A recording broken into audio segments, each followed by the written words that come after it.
শুধুমাত্র এই দোয়াটি একবার পড়েন, আল্লাহ তাআলা আপনার 90 বছরের গুনাহ মাফ করে দেবেন ইনশাআল্লাহ। আপনার 90 বছরের গুনাহ মাফ হয়ে যাবে যদি মাত্র এই দোয়াটি যদি একবার পড়তে পারেন। আপনার ভাগ্য খুলে যাবে, রিজিকে বরকত আসবে, মনের নেক আশা পূরণ হবে, আল্লাহ আপনার সব দোয়া কবুল করে দিবেন। সুবহানাল্লাহি ওয়া বিহামদি।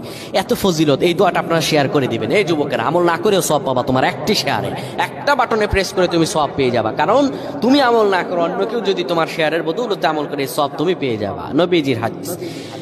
আমার ভাইয়েরা, আল্লাহর কাছে দোয়া করে, আল্লাহর কাছে দোয়া চাওয়া, এটি হলো মুমিনদের কাজ। আমার আল্লাহ বান্দাকে বলেন, বান্দারে উদউনি আস্তাজিব লাকুম, আমার কাছে চাও, আমার কাছে চাইলে আমি আল্লাহ তোমাকে দিয়ে দিব। কেউ যদি একবারে দোয়াটি পড়তে পারে, দোয়াটি হলো রব্বি ইন্নী যালামতু নাফসি ফাগফিরলি। কেউ যদি এই দোয়াটা একবার পড়তে পারে, আমার আল্লাহ তাআলা তার